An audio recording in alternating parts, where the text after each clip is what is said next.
When I watched Jordan Klepper's interview of Jonathan Haidt, I was not looking for mistakes. I was looking to criticize Klepper's questions if I felt they warranted criticism. It's one of the themes of this channel, that The Daily Show is, to use Jon Stewart's own words, bad for America. The Daily Show, including Jon Stewart recently, is hurting America. In each video, I tried to explain how. When I concluded that Jordan Klepper didn't know the pronunciation of Jonathan Haidt's name, I got angry, so I quickly turned on my webcam and did a rant. I didn't expect to post that first off-the-cuff rant, because I was yelling. I was unhinged. So I wrote a script, I did a few versions, but in each subsequent version I became less angry. To the point, it was difficult to get myself worked up over it at all. Eventually I decided that the anger actually was important to the point I was making. So I published a video with the rant and then some calmer explanation after it, which I doubt most people watched.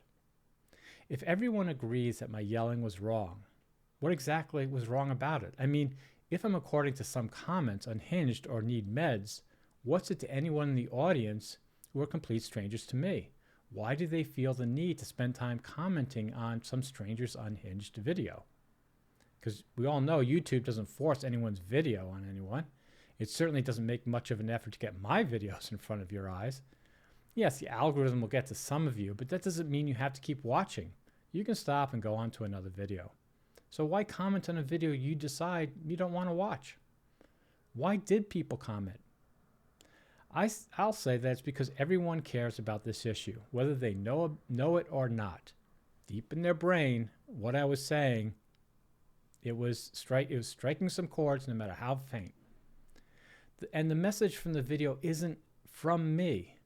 It isn't even from my parents. I'm channeling it from my grandparents, from the grandfathers I barely ever knew, ancestors of mine who suffered from war, depression, and going hungry. I could feel their depression, their sadness, their frustration as a child in a weird way. Anyway, the message for them is that the last time social structures broke down in the modern world, wars broke out and left almost 4% dead. Today, that would equal 300 million people. Think Ukraine times 300. But again, remember, it's not even about those 300 million people who could die. It's about everybody else. Like my grandfather's generation was wrecked. I think almost all of them in one way or another.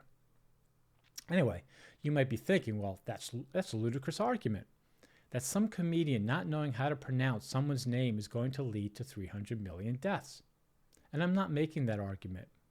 Of course, Klepper isn't starting World War III, but he's part of a breakdown in social values that have started world wars in the past, and I believe we're already in one. Let me explain it in a different way. When I was in my early 20s, I borrowed my uncle's car and drove it up into the mountains of California with my cousin. We went panning for gold in the ravine, and when we got back, someone cracked open the solenoid and flattened the right tire. They could have hammered at the engine, cut wires, smashed windows, put sand in the gas tank, etc., etc. Why the tiny solenoid and just flattening the tire? Because it was the minimal amount of damage that would make it impossible to get the car back down the mountain. The people behind social networks are breaking our solenoids. It's an issue Jonathan Haidt talks about in his books, though he doesn't put it in that way. The point of my rants is that there are mechanisms in cars, as in life or society, which might be small, but if they stop working, you freeze on top of a mountain at night. Making the effort to get someone's name right, to read the book they came to talk about, that's like a solenoid to civilization. When it's broken, society stops working. Sure, you can sit in it. Perhaps you've brought a blanket and you will survive the night. If you only care about you, then I guess, well, no biggie.